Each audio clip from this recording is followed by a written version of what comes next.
இன்னைக்கு நாம இந்த நிகழ்ச்சியில மைக்ரேன் ஒற்றை தலைவலியை பற்றி நாம ஒரு சில விஷயங்கள் தெரிஞ்சுக்கலாம். ஒரு பக்கமாக வலிக்கக்கூடிய தலைவலியை நாம மைக்ரேன் அப்படின்னு சொல்றோம்.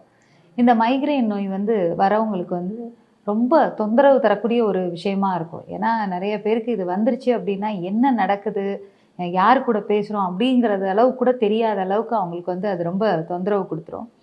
இந்த மைக்ரேன் வரதுக்கான காரணங்கள் என்னென்ன அப்படின்னு பார்த்தீங்க அப்படின்னா, அதுக்கான காரணங்கள் அப்படின்னு ஒரு குறிப்பிட்ட காரணம்னு இல்லைன்னு சொல்கிறாங்க. பட் 99% நம்மளுடைய மன அழுத்தம் இல்லைன்னா டென்ஷன் நம்மளுக்கு காரணமாக இருக்கும் அப்படின்னு சொல்கிறாங்க.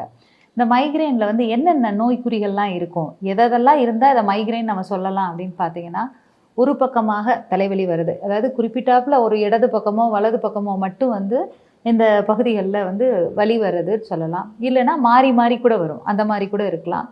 அதுக்கப்புறம் கண்களில் பார்க்கறதுக்கு பார்வை மங்கலாகவும் ஒரு பஞ்சடைச்ச மாதிரி இருக்குது அப்படி சொல்லுவோம் இல்லையா, அந்த மாதிரியான ஒரு பார்வையில் ஒரு வித்தியாசம் இருக்கிறது இருக்கலாம்.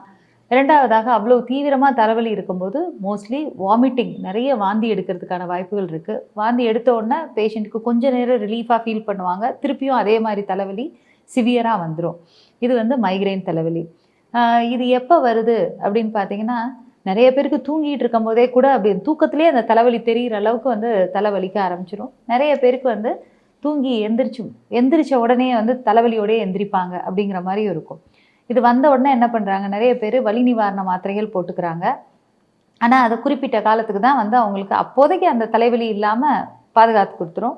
அப்புறம் திருப்பியும் பார்த்தீங்கன்னா வரத்தான் செய்யும். ஸோ இது எப்படி டியூரேஷன் வேரி ஆகுது அப்படின்னா, ஒரு மாதத்தில் ஒரு தடவை 2 தடவை அப்படிங்கிறதுல ஆரம்பித்து ஒரு வாரத்தில் 2 தடவை 3 தடவை அப்படிங்கிறது கூட நிறைய பேர் ரொம்ப சஃபர் பண்ணுறாங்க. அது குறிப்பிட்ட பெண்கள் பார்த்தீங்கன்னா, நார்மலாகவே வீடுகளில் ஒரு சின்ன குழந்தைங்களோட டென்ஷன் ஆனால் கூட தலைவலி அதிகமாகிறதுக்கு நிறைய வாய்ப்புகள் இருக்குது. அந்த மாதிரியும் சஃபர் பண்ணுவாங்க. அப்படி இல்லைன்னா மாதத்தீட்டுக்கு முன்னாடியோ இல்லை மாதத்தீட்டு நின்னதுக்கு அப்புறமோ இந்த மாதிரியான ஒற்றை தலைவலி வர்றது நம்ம நிறையா பார்க்க முடியுது. இந்த ஒற்றை தலைவலி வர்றவங்க முதல்ல என்ன பண்ணணும் அப்படின்னா, நம்ம ஏற்கனவே பழைய வீடியோக்களில் பார்த்த மாதிரி நம்ம வாழ்க்கை முறையவே நம்ம எந்த இடத்துல மிஸ்டேக் பண்ணுறோம், நம்மளால் இந்த ஏதோ ஒரு பிரச்சனை இருக்குது அப்படின்னா அந்த பிரச்சனையை எவ்வளோ தூரத்துக்கு சரி பண்ணுறதுக்கு என்னென்ன முயற்சிகள்லாம் எடுக்கணும் அப்படிங்கிறதையும் நாம் பார்க்கணும். வெறும் மருந்து மாத்திரை சாப்பிட்டு மட்டுமே மைக்ரேன் தலைவலியை போக்க முடியாது.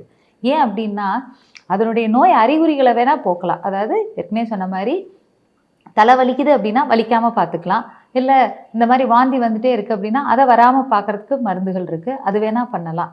ஆனால் இதை நிரந்தரமாக குணப்படுத்துறதுனா என்ன பண்ணணும், இது என்ன காரணத்தினால வருதோ அதையும் நம்ம சரிப்படுத்தணும். அப்போ இதுக்கெலாம் மருந்து இருக்கா அப்படின்னு கேட்டால், ஹோமியோபதியில் மைக்ரேனுக்கு ரொம்ப நல்ல மருந்து இருக்குது. அப்போ நீங்கள் இவ்வளோ நேரம் சொன்னீங்களே டாக்டர், வெறும் நோய் அறிகுறிகளை குறைச்சா மட்டுமே இது போதும், அதுக்கு மட்டுமே மருந்து தேவையில்லைன்னு சொன்னீங்களே, அப்போ அதே போல் தான் ஹோமியோபதியும் வேலை பார்க்குமா அப்படின்னா கிடையாது. ஹோமியோபதி மருத்துவ முறை ஒவ்வொரு மனிதருடைய உடல்வாகுக்கு ஏற்ற மாதிரி வேலை செய்யக்கூடிய காரணத்தினால அவங்களுடைய மன இறுக்கத்தை, ஒரு சூழ்நிலையை தன்னாலேயே ஏற்றுக்கக்கூடிய ஒரு விஷயத்தை, மனதை இலகுவாக வச்சுக்கக்கூடிய விஷயங்களை மருந்துகளே மாற்றதை நாம் கண்கூடாக பார்க்க முடியுது. இதன் மூலமாக நிரந்தரமாக மைக்ரேனுக்கு ஒரு நல்ல தீர்வும் நம்மளால் காண முடியுது. அதே போல் என்னென்னா, நிறைய பேர் காமனாக சொல்லக்கூடிய வெயிலில் போயிட்டு வந்தால் எனக்கு தலைவலி வந்துடும், ஒரு கல்யாணம் இல்லை ஒரு ஃபங்க்ஷனுக்கு போனால், கூட்டமான இடங்களுக்கு போனால் எனக்கு உடனே தலைவலி வந்துடுது. தலைவலி வந்தால் நீங்கள் யாருக்கிட்டையுமே பேசவே முடியாது.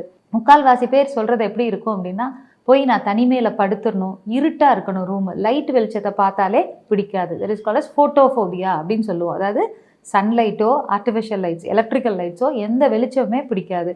அது மாதிரி ஃபோனோஃபோபியா அப்படின்னு சொல்லுவோம். அதாவது சவுண்டு எனக்கு பிடிக்கவே பிடிக்காது. ஒரு வீட்டில் குழந்தைங்க விளையாடுறாங்க இயல்பானா அவ்வளோ எரிச்சல், அவ்வளோ கோவம் வரும். அதே போல் யாரோ பேசுகிறாங்க, இல்லை ஏதோ தட்டுற சவுண்ட் கேட்குது, மியூசிக் கூட ஒரு சில சமயம் ரொம்ப நாராசமாக நம்மளுக்கு தோற ஆரம்பிக்கும். ஸோ இந்த மாதிரி ரொம்ப டிஸ்டர்பிங்காக இருக்கக்கூடிய இந்த மைக்ரேன் ஹெட்டேக்கை அருமையான ஹோமியோபதி மருந்துகள் மூலமாக நம்ம கையாளலாம். இந்த மைக்ரேன் வர்றதுக்கான காரணங்கள் பார்த்தோம். இது வராமல் இருக்கிறதுக்கு, தவிர்க்கிறதுக்கு நம்ம ஸ்ட்ரெஸ் இல்லாமல் இருக்கணும் அப்படிங்கிறது ஒரு லைனில் முடிக்கக்கூடிய விஷயமா இருந்தாலும், நம்ம ஏற்கனவே சொல்கிறது வாழ்க்கை முறை மாற்றம். இப்போ வாழ்க்கை முறையில் என்னென்னலாம் மாற்றம் கண்டுபிடிக்கணும், ஒன்று இது வரதுக்கான காரணங்கள் கண்டுபிடிக்கலாம். இப்போ நிறைய பேருக்கு வேலை பளு அதிகமாக இருக்கிறனால இந்த மாதிரி மன அழுத்தத்துக்கு உண்டாவாங்க. நிறைய பேருக்கு என்னென்னா, சின்ன சின்ன சூழ்நிலை மாற்றங்களை ஏற்றுக்க முடியாது. இப்போ நான் காலையில் நான் இவ்வளோ வேலை பார்க்க வேண்டியிருக்கும், அப்போ ரெஸ்ட் எடுக்கலாம்னு நினைப்பேன், அதுக்குள்ளே யாராவது வந்துடுவாங்க, இல்லை வீட்டில் ஏதோ ஒரு பிரச்சனை இருக்கும், இல்லை எனக்கு பணப்பிரச்சனை இருக்குது, ஏதோ ஒரு மனதில் ஒரு அழுத்தம் இருந்துக்கிட்டே இருக்குது அப்படின்னா முதல்ல அதை ஐடென்டிஃபை பண்ணுங்கள். என்ன காரணம்னு பாருங்கள். எல்லா பிரச்சனைக்கும் வந்து நம்ம ஒரு தீர்வு அப்படின்னு கிடையாது. ஸோ இந்த பிரச்சனையை எப்படி இன்னும் இலகுப்படுத்தலாம். ஒரு பிரச்சனையை அப்படி எடுத்த உடனே அடுத்த நாளே சரிப்படுத்த முடியும்னு யாருக்குமே இருக்காது. ஸோ அப்போ என்ன பண்ணலான்னா, இதற்கு அடுத்ததாக இதோட தீவிரத்தை குறைக்கிறதுக்கு முதல்ல என்ன ஸ்டெப் பண்ணலாம் அப்படின்னு சொல்லிட்டு ஒவ்வொரு படிப்படியாக யோசித்து நாம் அதை சரி பண்ணிக்க முடியும். அப்போ நீங்கள் எல்லாத்தையுமே சூழ்நிலையை மாற்றிட்டு அப்புறம் மருந்துகளோட தேவை என்ன இருக்குது அப்படிங்கிறத கேட்கலாம். மருந்துகள் வந்து மனதளவுலையும் உடல் அளவுலையும் நம்மளை தயார்படுத்தும். அதுக்காக ஒரு பிரச்சனையை கூடவே வச்சுட்டு நாம் வந்து அதற்கும் சேர்த்து தீர்வு பார்க்கணும் அப்படிங்கிறது எங்கேயுமே முடியாத ஒரு விஷயம்.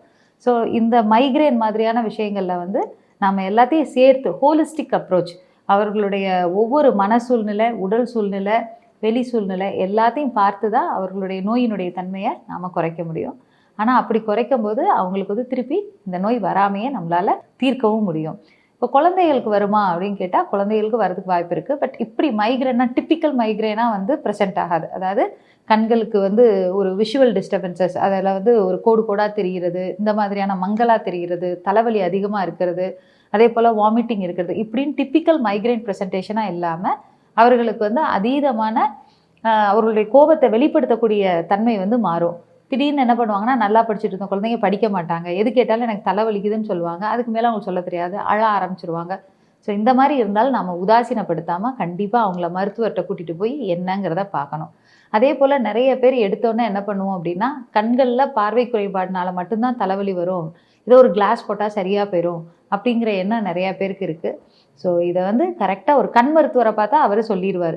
ஆனால் நம்மளாக போய் ஏதாவது ஒரு மருத்துவத்தை, சிகிச்சையை, கைக்கு தெரிஞ்சதை, வாய்க்கு தெரிஞ்சதை நம்ம பார்க்கக்கூடாது. ஸோ எந்த ஒரு பிரச்சனைகளையுமே நம்ம உதாசீனப்படுத்தாமல் உடனே அதை வந்து தகுந்த மருத்துவர்கிட்ட போய் தெளிவுபடுத்திக்கிறது ரொம்ப ரொம்ப அவசியமான ஒரு விஷயம். ஸோ மைக்ரேன்கிற ஒற்றை தலைவலி வந்து நிறைய காரணங்களால் வரலாம். ஆனால் எந்த காரணங்களால் வந்தாலும் அதை சரிப்படுத்த முடியும்.